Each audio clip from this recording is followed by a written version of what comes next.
अस्सलाम वालेकुम दोस्तों, मैं doctor Jam Shahzad Hussain. Indian defence minister Rajnath Singh ने सिंध के हवाले से कुछ दिन पहले एक बात की थी। बात उन्होंने जिस अंदाज में की, जिस कॉन्टेक्स्ट में की, वो यही था कि जब 1947 में डिवीजन हुई तो सिंध की कम्युनिटी जो बॉम्बे और वहां पे रहती थी गुजरात में, तो वो साजिर डिवीजन में इंडियन तरफ चली गई और जो सिंध था वो पाकिस्तान की तरफ चला आया। इसके ऊपर सिंधी कम्युनिटी जो वहां पे है, वो सिंधी कल्चर है, सिंधी बोलती है, तो उसकी चाटुकारी करते हुए डिफेंस मिनिस्टर ने कुछ बयान दिया था। उसके ऊपर पहली बार मुराद अली शाह जो सिंध के चीफ मिनिस्टर हैं, उनका रद्द अमल आया है, सिंध असेंबली का रद्द अमल आया है।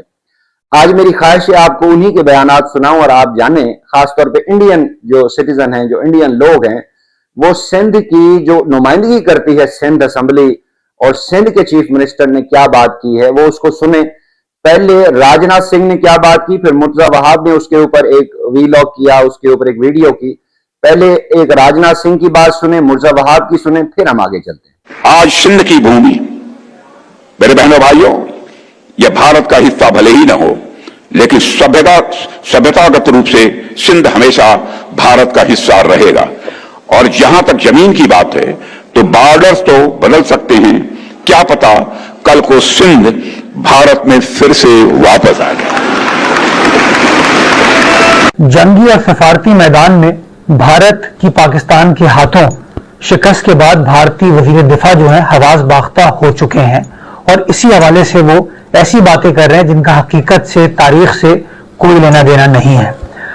सिंध के बारे में ये सब जानते हैं कि सिंध सदियों से मौजूद है और इंडस वैली सिविलाइजेशन हो, मोहनजोदाड़ो हो, वो तमाम के तमाम लोग उसके बारे में बखूबी वाकिफ हैं।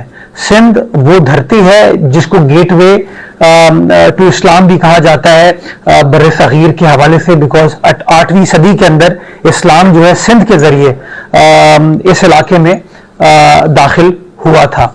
इस हवाले से आप सब जानते हैं कि 19वीं सदी में जब अंग्रेजों ने बराजमान हुए भारत के ऊपर, हिंदुस्तान के ऊपर, उस जमाने में सिंध को उन्होंने एक कंट्रोल करने की नीयत से बॉम्बे प्रेसिडेंसी का हिस्सा बनाया, जिस बात से कभी भी सिंध में बसने वाले लोगों ने इत्तफाक नहीं किया। वो इसको रेजिस्ट करते रहे और माशाल्लाह यहाँ के लोगों की काविशों की वजह से 1936 के अंदर हम सिंध को। जी दोस्तों, ये थे मुर्तजा वहाब साहब। उन्होंने Indian defence minister Rajnath Singh को सिंध के हवाले से जो उन्होंने कुछ दिन पहले बयान दिया उसके ऊपर रद्द अमल दिया।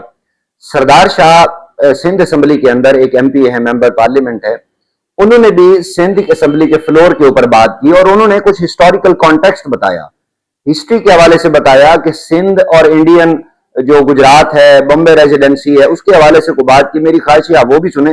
फिर आपको जो सिंध के इस वक्त मुख्यमंत्री हैं, वजीर आला हैं, उनकी बात सुनवाते हैं। पहले सरदार शाह भाई, आप वहां पे दिल्ली में बैठ के, बॉम्बे में बैठ के बरकियां नहीं मारो।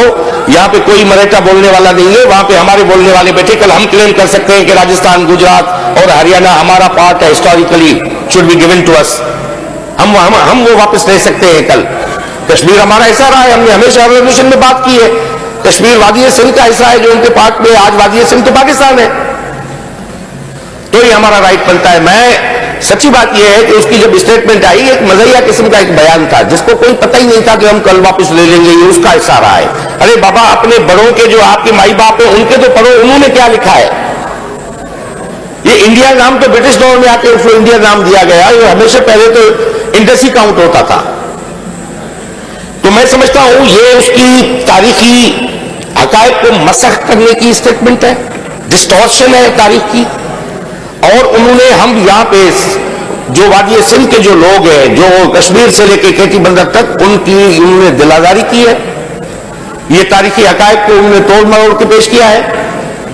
इसको स्ट्रांगली कंडेम किया जाता है और ये असेंबली पूरी जो है इसको कंडेम करे। और तारीखी फैक्ट कि आपकी रुसवाई, आपका डिफेंस सिस्टम वीक है, आपकी अपनी जो है डिफेंस लाइन कमजोर है, तो आप अपनी जो खामियां हैं वो छुपाने के लिए आप किसी और आजाद मुल्क और आजाद वतन के।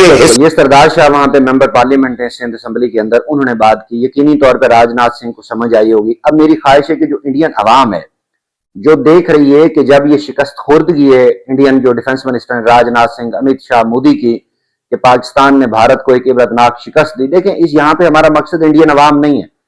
انڈین عوام کے اوپر مسلط وہ کیندر سرکار ہے جو ان کے بنیادی رائٹس تو نہیں دے رہی, اور جب وہ بنیادی اپنے حقوق کی بات کرتے ہیں تو وہ پاکستان دشمنی کی طرف لگا دیتی ہے. صرف ان کو صرف اتنا بتانا ہے کہ جو سندھ اسمبلی کا اس وقت مکھ منتری ہے, جو چیف منسٹر ہے سندھ اسمبلی کا, انجینئر مراد شاہ, ان کے حوالے سے ہم آپ کو بتانا چاہتے ہیں کہ آپ دیکھیے سنیے کہ یہ وزیر اعلیٰ سندھ اسمبلی یہ بات کر رہے ہیں اور وہ ڈائریکٹ اس کو راجناتھ سنگھ کو ایڈریس کر رہے ہیں. اور ورچولی آپ کی بھی اویئرنیس ہے کہ سندھ اسمبلی کا یا سندھ صوبے کا بھارت کے ڈیفنس منسٹر راجناتھ سنگھ کے اس بیان کے اوپر کیا رد عمل ہے.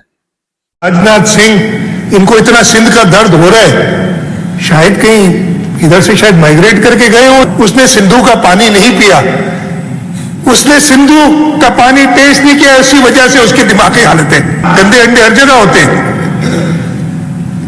لیکن یہ تو ان گندے انڈوں میں بھی نہیں ہے, قصور اس کا نہیں ہے, قصور اس شکست کا ہے جو اس کو ملی ہے. یہاں تو سندھو میں پانی بہے گا یا تمہارا خون بہے گا. تو میں تھوڑا سا دیکھ رہا تھا کہ یہ بھائی کیا اس کا مینٹل ایشو ہے, کوئی پرابلم ہے, کیا ایشو ہے کہ اس نے یہ. تو میں تھوڑی سی ریسرچ کی کہ کچھ تو ہوگا نا, اور سمجھ پاتے کسی نے یہ کیا ہے اس وقت انڈین ڈیفنس منسٹر, اور ابھی سے نہیں ہے, یہ لانگسٹ سرونگ ڈیفنس منسٹر ہے, اور اس نے بدترین شکست کھائی ہے جو ہندوستان کو ملی ہے آج تک میں پاکستان کے ہاتھوں. تو یہ اس کے دماغ میں چل رہا ہے. اس نے یہ اسٹیٹمنٹ دی ہے نا, اور اسٹیٹمنٹ کے بعد مودی بھی بوکھلایا, اس نے انڈس واٹر ٹریٹی یونیلیٹرلی ختم کرنے کی بات کی. اور کیا لے کے آئے ہو, اس نے ختم کرنے کی بات کی انڈس واٹر ٹریٹی. تو یہ بوکھلاہٹ 9 مئی کے بعد شروع ہوئی جو ان کو عبرتناک شکست دی پاکستان کے مسلح افواج نے ہندوستان کو, بھارت کو.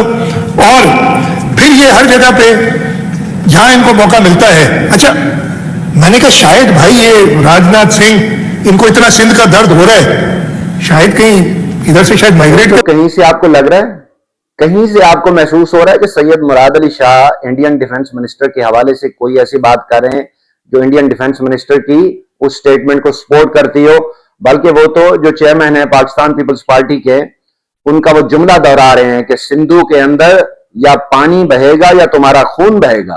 جی دوستو, یہ انجینئر سید مراد علی شاہ جو سندھ اسمبلی ہے اس کے یہ مکھ منتری ہیں, چیف منسٹر ہیں. اب دیکھیے ان کی ایک لمبی چوڑی تقریر تھی اور بڑی غضبناک تقریر تھی, میں نے اس کو سمارٹ کر کے یہ 5 منٹ کی ہے. اب 2 باتیں ہیں جو انڈین خاص طور پہ سن رہے ہیں اس ویلاگ کو. دیکھیے آپ جو انڈین عوام کے ساتھ پاکستان, پاکستانی حکومت, پاکستان افواج, کسی کو کوئی دشمنی نہیں ہے, کیونکہ ہم آپ کے جو حالت اظہار ہے اس سے واقف ہیں, بخوبی واقف ہیں کہ یہ نریندر دامودر داس مودی جس انداز میں 80 کروڑ سے زائد انڈین عوام کو خط غربت سے نیچے رکھے ہوئے, ہم اس سے واقف ہیں. بنیادی انسانی سہولتیں نہیں مل رہی, اس سے ہمیں واقف ہے. تو پاکستان صرف رد عمل دیتا ہے. انڈین سرکار جو لیڈ بائی مودی یا RSS ہے, وہ جب کوئی ایسی بیان دیتی ہے, بیان بازی کرتی ہے, شعلہ انگیزی کرتی ہے, اس کے اوپر رد عمل دیتی ہے. پہلا بیان پاکستان کی طرف سے نہیں دیکھیں گے, پہلا حملہ پاکستان کی طرف سے آپ نہیں دیکھیں گے. ہمیشہ پاکستان جواب دیتا ہے, اور پاکستان نے الحمدللہ مئی 2025 میں جواب دیا. اور آج بھی وہ جو امرپریت سنگھ نشیڑی ہے اس سے بولا نہیں جا رہا, وہ جو ٹڈو سا ہے دویندرا دویدی, اس سے بولا نہیں جا رہا, یہ آپ بھی جانتے ہیں. تو لامحالہ ہمیں آپ سے کوئی نفرت نہیں ہے, انڈین عوام سے کوئی نفرت نہیں ہے. انڈین کی اس کیندر سرکار سے جو نفرت انگیزی کرتی ہے, جو دشمنی اور اناد کو بڑھا رہی ہے, جو چھپ رہی ہے, یعنی پاکستان دشمنی کا نعرہ لگا کے اپنی نااہلی کو, اپنی ایک جو بیڈ پرفارمنس ہے اس کے پیچھے چھپا کے اگین انڈین عوام کا ووٹ چرا رہی ہے. تو میرے خیال میں جتنا آپ نے سنا یہ سفیشنٹ ہے. اور راجناتھ سنگھ اگر تھوڑی سی حیا شرم رکھتے ہیں تو چلو بھر پانی یا ہم بھجوا دیں گے یا آپ ان کو دے دیجئے گا, میرے خیال میں ڈوب کے مرنے کے لیے اتنا کافی ہوگا.